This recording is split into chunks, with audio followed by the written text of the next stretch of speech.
Bonjour, je m'appelle Jaï Amrouchi, voilà, je donne mon prénom aussi. Je ne me cache pas et je vais témoigner. J'étais anciennement musulman et j'étais anciennement musulman jusqu'en 2013. Et j'ai été touché, ça a commencé chez moi. J'étais avec mon ex-femme à l'époque dans une maison qu'on venait tout juste d'acheter à Buy-Saint-Rémy. Et une sœur est venue et a demandé à ce que mon ex-femme aille avec elle dans cette église, dans une église protestante, parce qu'elle chantait. Mon ex-femme était, je précise, et encore aujourd'hui, je pense peut-être encore un peu athée, quoique elle m'a avoué avoir changé d'avis sur la question. Et donc je vais vous raconter un petit peu ce qui s'est passé dans ma vie, puisque le changement, ça ne s'est pas fait en un seul clic. Tout a commencé par le biais d'une prière. Pour arriver à cet événement, l'événement de ma maison, où mon ex-femme a été invitée et a vécu justement un miracle, ce que je vous expliquerai après, je vais commencer tout d'abord par le début. Le début, c'est une prière, une simple prière. J'étais à mon travail et à un moment où j'étais assez calme, j'ai demandé à Dieu de se manifester dans ma vie. Et j'ai dit de cette manière-là, j'ai dit tu es la vérité, qui se détourne de la vérité se détourne de toi. Alors montre-moi la vérité et montre-moi le mensonge. Et à la suite de ça, plein d'événements se sont produits dans ma vie. J'ai découvert la dissidence. J'ai découvert la dissidence par le biais d'un collègue qui m'a demandé simplement de lever les yeux au ciel à un moment de l'après-midi où le ciel était bleu. Et j'ai pu voir des avions passer. Et moi, mon beau-père travaillait chez une grosse compagnie aérienne. Et pendant des années, j'ai donc vu des avions voyager. Et je sais très bien qu'une traînée de condensation disparaît généralement au bout de quelques minutes. Et ce que j'avais pu voir, ce n'était pas une simple traînée de condensation, c'était un épandage. Et ça m'a surpris parce que j'ai jamais vraiment fait attention à ça. Et pourtant, ça inondait le ciel. Et ça faisait un moment que je ne regardais plus le ciel comme on m'a demandé de le regarder ce jour-là, où on m'a dit « Regarde et dis-moi si tu observes et tu trouves quelque chose d'anormal ».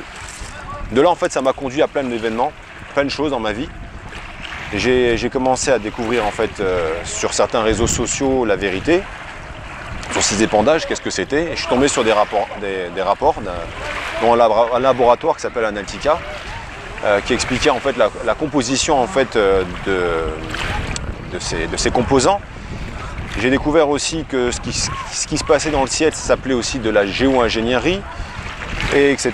Bref, beaucoup de gens racontent un peu n'importe quoi là-dessus, mais le but est de générer en fait une baisse de température, c'est pourquoi en fait des gens se regroupent assez souvent dans les années pour parler justement de ces phénomènes, et aussi d'un autre côté pour baisser légèrement justement les taux d'anticorps par plusieurs produits qui sont envoyés, et aussi baisser le taux d'acidité qu'il y a dans la terre afin que les agriculteurs eux puissent mettre des pesticides, encore plus de pesticides, et ont donc acheter encore plus. Donc c'est tout un système d'une industrie pharmaceutique derrière qui brasse beaucoup d'argent.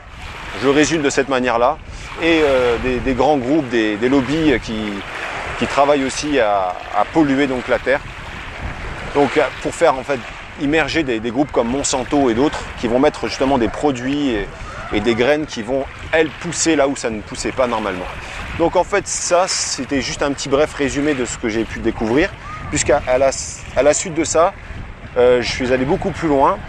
Je me suis intéressé justement à une manifestation qui avait lieu sur Paris. C'était un groupe qui s'appelle Wanted Pédo. À l'époque, je ne sais plus encore si elle existe là, s'il existe encore. C'est un groupe qui luttait contre la pédocriminalité institutionnelle. Ce groupe-là, en fait, avait rouvert le dossier de l'affaire Amélisa. Bon, bien sûr, ce n'était pas officiel puisqu'ils n'avaient pas accès directement aux pièces, mais par Laurent Louis, excusez-moi, ouais, Laurent Louis, de Debout les Belges. Ils avaient pu donc accéder à certaines pièces. Et donc ces éléments ont été présentés par Laurent Louis devant le Sénat donc, belge. Et donc l'affaire Amélie-Lisa, Dutroux, tout ça a été rouvert. Et ce qu'on a découvert, donc, vous découvrirez vous aussi si vous cherchez un petit peu, et vous serez certainement choqués de voir que finalement les enfants ne sont pas morts de faim. Mais je ne vais pas aller dans le détail plus loin, je vais aller un peu plus loin que ça, je vais résumer rapidement. Finalement, en grattant, j'ai découvert le Darknet, j'ai découvert plein de choses comme ça, j'ai découvert aussi qu'il y avait des sacrifices d'enfants, et je me suis posé la question, mais pourquoi est-ce qu'on sacrifierait des enfants? Et au nom de quoi? Et j'avais pas tout de suite les réponses. Et à ce moment-là, en fait, on vient frapper à ma porte, donc, et j'étais donc chez moi, et mon ex-femme me dit, voilà, Jaï, on m'invite pour écouter de la musique dans une église, c'est ma voisine, elle est assez sympa. Alors j'ai dit, bah écoute, de toute façon, moi, qui étais ancien musulman, tout ce que je voulais, c'est même si c'était qu'elle croit en Dieu, même si elle était chrétienne, ça m'aurait arrangé. Mais elle était athée. Et j'aurais vraiment voulu de tout mon cœur qu'elle croie en Dieu comme moi je croyais en Dieu. Et du coup, je lui ai dit d'aller, il n'y a pas de souci, ça ne me dérangeait pas. Elle est allée là-bas. Et en fait, le jour où elle partait, ma mère l'a croisée. Ma mère habitait pas loin de chez moi. D'ailleurs, j'ai déménagé pour vivre à côté de chez elle, après la mort de mon père. Et quand elle est arrivée, ma mère, on lui a proposé d'aller avec elle à cette église-là. Donc, elle est partie, elle va avec et tout. Et elle dit, ok, je vais écouter de la musique, ça va être sympa. Ma mère, en fait, je précise, ma mère était donc catholique. Aujourd'hui, elle est catholique, mais c'est plus vraiment une catholique pure et dure qui ne se pose pas de questions, entre guillemets, mais plutôt quelqu'un qui va chercher les réponses et qui lit la Bible. Donc je ne dirais pas qu'elle est catholique aujourd'hui, je dirais plutôt qu'elle est disciple. Mais bon, bref, ce qui s'est passé, c'est que dans cette église, ils se sont tous assis, tout le monde s'était assis, et il n'y avait encore rien, pas de chant, pas de musique, pas de témoignage, rien. Tout le monde venait tout juste de s'asseoir. Mon ex-femme et ma mère étaient assises l'une à côté de l'autre, et à ce moment où elles se sont assises, elles ont senti une chaleur qui les a habitées, une chaleur et un bonheur qui les a surpris. Et ma mère m'a dit que c'était une chose qui lui était déjà arrivée avant que je naisse. Et c'était quelque chose qui l'avait pris de l'intérieur. Et là, ça avait fait la même chose en même temps à mon ex-femme. Toutes les deux se sont regardées. Et finalement, elles ont fini par rentrer et elles se sont précipitées à me raconter ce qui s'était passé. Et donc, finalement, ce que j'ai retenu, c'est que elles m'ont fait comprendre que, finalement, mon ex-femme, elle m'a dit, je ne sais pas si Dieu existe, mais en tout cas, s'il existe, ben, il a dû passer par là, il a dû se passer quelque chose comme ça, voilà. Alors, ça m'a choqué.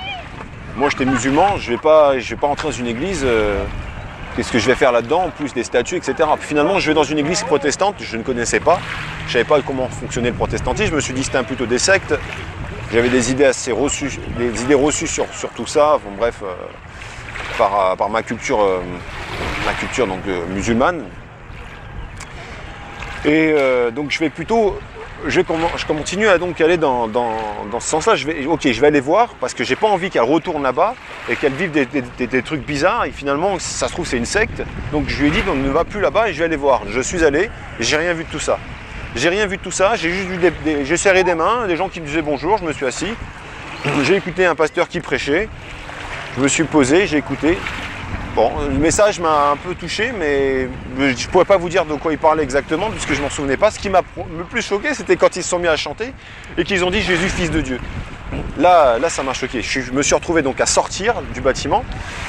À la sortie du bâtiment, le pasteur serrait la main à tout le monde. Et moi, j'ai été le voir et je lui ai dit « Bon, Jésus, fils de Dieu, quand même… Et j'avais plein de choses à lui dire là-dessus. Au travers justement de ma culture. J'aurais pu lui dire Jésus c'est un prophète, j'aurais pu rentrer dans un débat comme ça, mais en fait au moment où j'allais répondre, il a posé la main sur mon épaule et j'arrivais pas à ouvrir ma bouche. Et mes oreilles étaient grandes ouvertes. Il y a un message qui est passé, il m'a dit on est tous ses enfants de Dieu. Ça c'est vrai, c'est une réponse qu'on peut entendre un peu partout comme ça. Je pouvais encore avoir une réponse là-dessus, mais je me suis senti déconcerté. Pour la première fois en fait, j'étais rentré vraiment dans cette envie de connaître, d'approfondir en fait cette religion que je ne connaissais pas, cette culture, je ne connaissais pas cette cette nouvelle foi, on va dire, chrétienne. Et là, en fait, on m'a proposé d'aller donc à une étude. Alors là, je me suis dit, comme dans ma tête, quand on m'a proposé ça, il y a une pensée qui est venue, je me suis dit, qu'est-ce que tu fais? Mais qu'est-ce que tu fais? T'es pas en train de faire une connerie là? En fait, je me suis regardé, je me suis dit, oh là là là là là. Je me dis, mais si ma famille savait ça, oh là là. Bon, allez, de toute façon, ça coûte quoi? Ça coûte quoi d'y aller? Allez, ça coûte quoi? Hein, maintenant, je suis un adulte, je suis un homme. Qu'est-ce qu'ils vont faire? Rien. Donc, je suis allé. Et là, je me suis assis sur cette table. Il y avait plusieurs Bibles ouvertes. Chacun avait sa Bible, en fait. Moi, j'avais pas de Bible. J'avais pris un papier, de quoi noter. J'avais le Coran pas loin dans mon sac, au cas où. Et puis là, j'avais le pasteur qui était à côté de moi et il voyait que j'avais pas de Bible et j'étais en train de noter. Et il m'a dit, écoute, qu'on aille lui chercher une Bible dans un kiosque.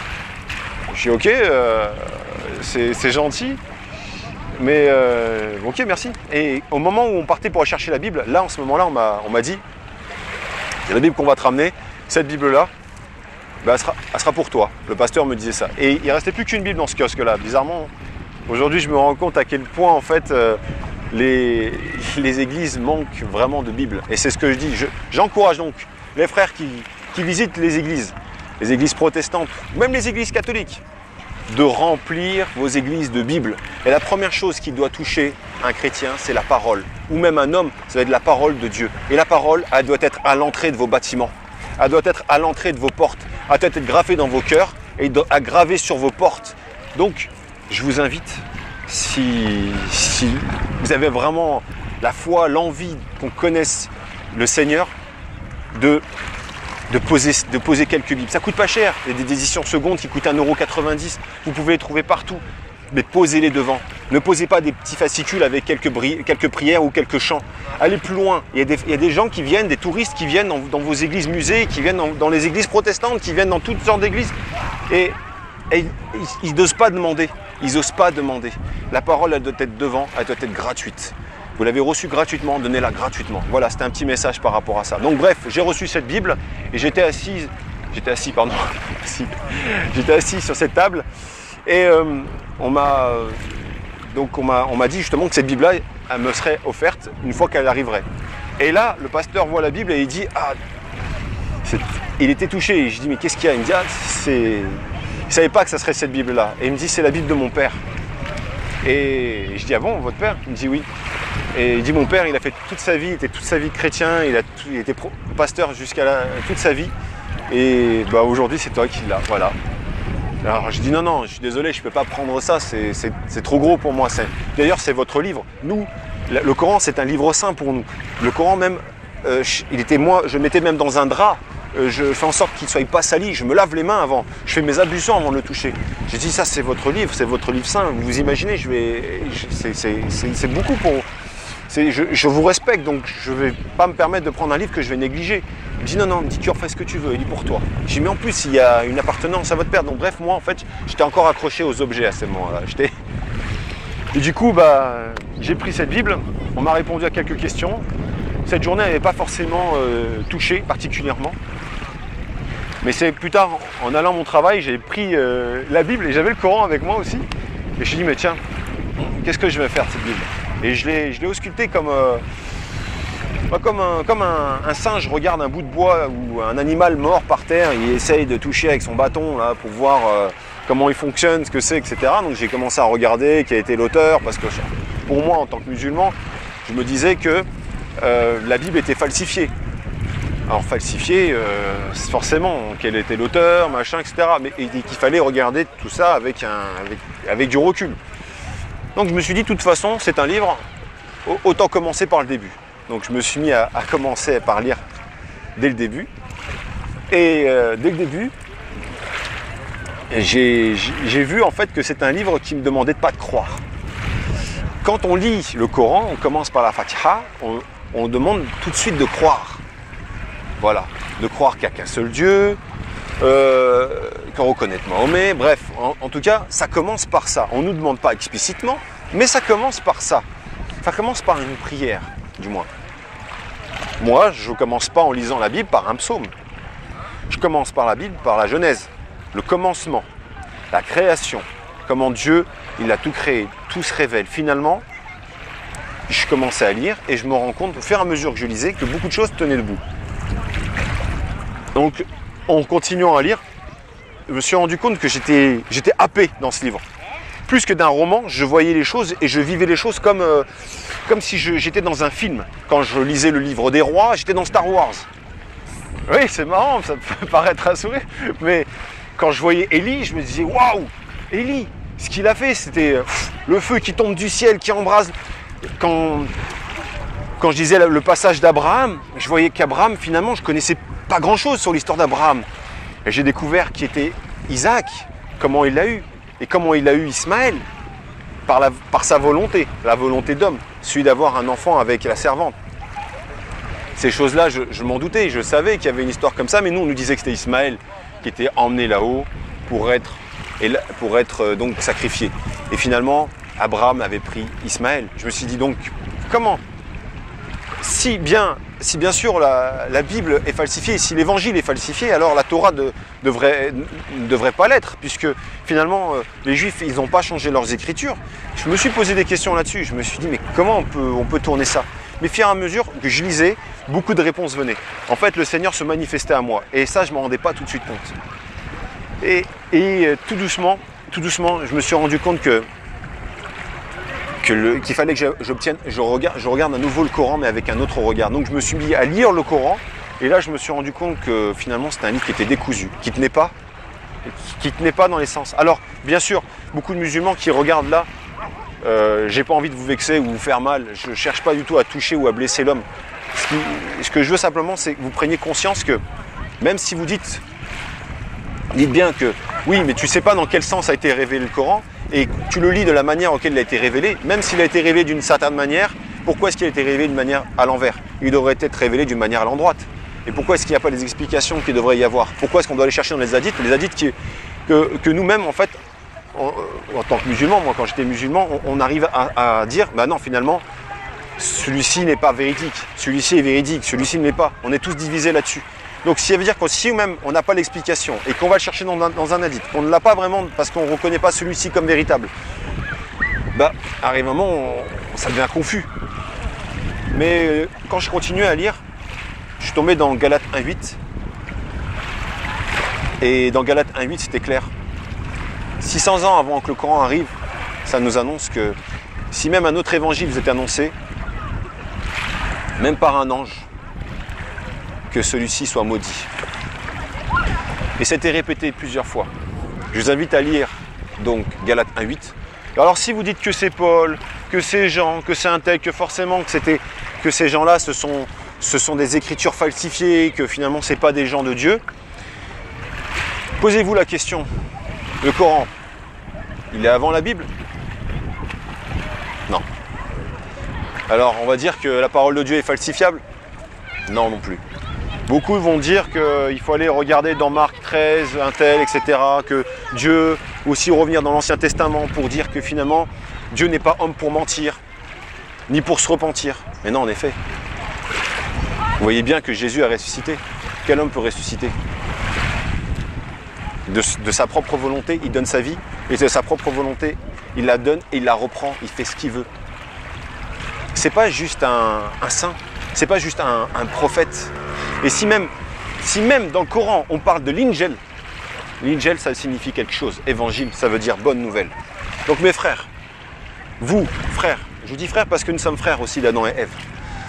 J'aimerais que vous soyez encore plus frères avec moi.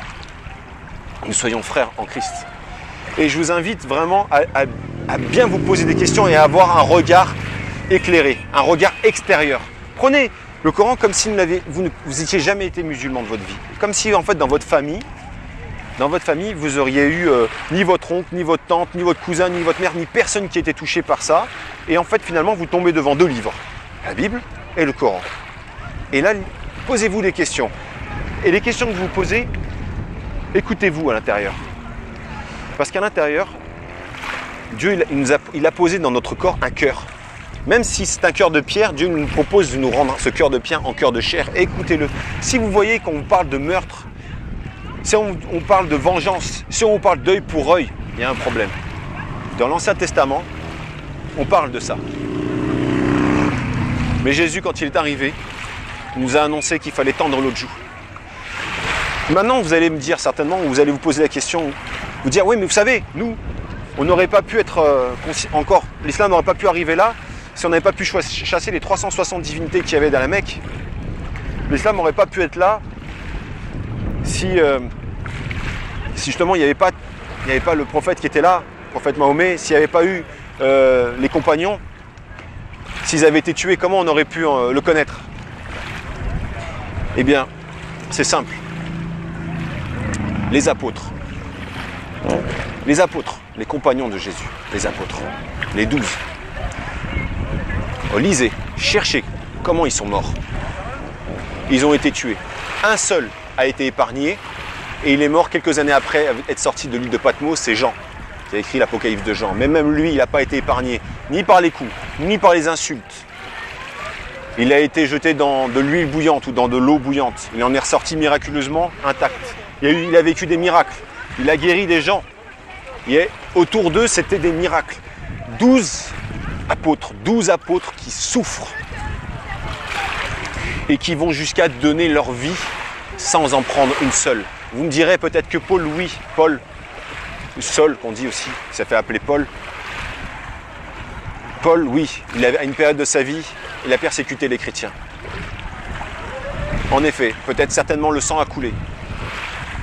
Mais il s'est converti. Et il a été jusqu'à donner sa vie après. Et il n'a fait que tendre la joue. Même quand on l'a accusé à tort, même ses frères, quand ils l'ont accusé à tort, ils tendaient la joue. Et ils pardonnaient. Donc mes frères et sœurs, je vous demande vraiment de vous poser ces questions. Parce que moi, ça a changé ma vie. Et ça peut changer votre vie. Voilà. Maintenant, je vais continuer sur mon témoignage. Dans ma vie, en fait, ce qui s'est passé, c'est que Dieu m'a présenté des personnes très intéressantes. J'ai rencontré Morgan Priest, qui est assez connu. Un chrétien un peu à la controverse, habillé en gothique, qui met des faux ongles, vous savez, du maquillage et compagnie, et le crâne rasé. Alors, les apparences, pour moi, je ne juge pas aux apparences. Donc, ce qui m'intéressait, c'était déjà connaître l'homme. Quand je l'ai connu, je n'ai rien vu en lui qui était repoussant. Tout ce qu'il disait était juste. Il s'appuyait sur la Bible. C'était un ancien franc-maçon. En effet, il avait un passé. Moi aussi, j'avais un passé. En effet, il n'était pas avec Christ, plutôt avec Satan. Et moi, si j'étais pas avec Dieu, avec qui j'étais? Donc aujourd'hui, cet homme, enfin à ce moment-là, quand j'ai rencontré cet homme, on a tout de suite été rapprochés. On a été, je pense, certainement visité par le Seigneur parce qu'on a travaillé ensemble. Et pendant à peu près 1 an et demi, 2 ans, on s'est connus, on a travaillé ensemble, on s'est soutenus. D'un simple frère, c'est devenu un ami, un confident. Et aujourd'hui, je l'aime encore. Mais Morgan, j'ai un message aussi pour lui aujourd'hui. Mon frère, je ne suis pas Dieu pour te condamner, mais je peux juger de ce qui ne va pas. Le Seigneur nous dit qu'on juge un arbre au fruit qu'il produit. Et à force de faire des compromis, tu t'es éloigné de la vérité. Les baptêmes, j'ai essayé de te le dire, j'ai essayé de t'envoyer des messages. Les baptêmes, c'est pas bon. Les baptêmes, faire payer des baptêmes à 50 €, 70 balles, ça se paye pas, tu l'as reçu gratuitement, pourquoi tu vas le faire payer? Donc franchement là, ça sont des fruits que je vois qui ne sont pas justes. Donc je te demande vraiment de redresser ce qui est courbé et de prendre vraiment de l'attention à la parole et d'arrêter de changer les choses, de faire des interprétations et une relation avec Dieu. Voilà, je vous dis ça par rapport à mon frère Morgan parce que à une période de ma vie qui était très difficile, où ma femme m'a quitté, quelques temps après, une année, même pas, à peine une année après mon baptême, mon frère Morgan, lui aussi m'a abandonné. Je l'aime et s'il revenait, je lui tendrais les bras. En tout cas, ma porte est ouverte. Voilà. Je vais te laisser ce petit message, Morgan, si tu entends. En tout cas, j'ai travaillé avec lui et on a fait donc une conférence. On travaillait sur l'eschatologie, donc ce qui est l'étude de la fin des temps. Et au travers en fait de tout ce que j'avais pu rencontrer dans mon parcours, c'est-à-dire donc la dissidence, j'avais fait un lien sur tout ça. Les relations que Morgane avait m'ont permis aussi de rencontrer Dieudonné, de le croiser à Alain Soral, de manger avec Dieudonné, c'était agréable, et de rencontrer sa femme. Dieudonné qui a donné son cœur à Jésus. Et j'en suis content d'ailleurs pour lui. J'ai rencontré aussi Saïd Oujibou, que j'apprécie aussi également, que j'aime beaucoup, donc Saïd, coucou, et d'autres.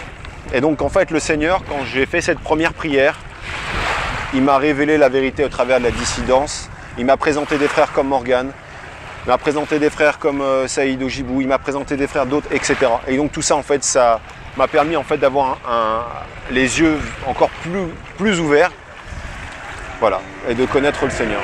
Donc aujourd'hui, je vis sur Chambéry, j'ai déménagé, voilà, donc c'est ce que je voulais vous témoigner, voilà mon témoignage. Donc soyez bénis. Seigneur Père éternel,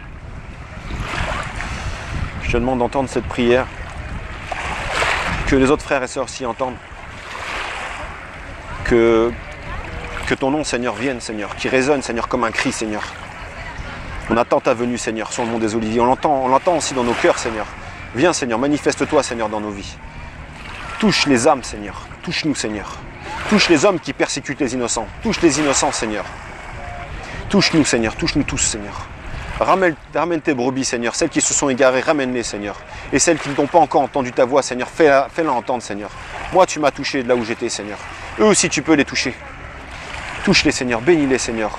Au nom puissant de ton Fils Jésus-Christ. Merci. Merci, Seigneur. Merci pour tout ce que tu as accompli dans ma vie. Merci de m'avoir protégé, Seigneur. De m'avoir éloigné des personnes, Seigneur, qui se sont éloignées de ton chemin, Seigneur, afin que moi aussi, je sois toujours dans ton chemin, Seigneur, dans tes pas. Seigneur, bénis mes frères et sœurs, Seigneur, qui sont autour de moi, qui travaillent. Bénis mes frères et sœurs, Seigneur, aujourd'hui, qui sont en train de filmer ce témoignage. Bénis-les, Seigneur. Multiplie tes bénédictions dans leur vie, Seigneur. Touche-les, Seigneur. Au nom puissant de Yeshua, Mashiach. Amen.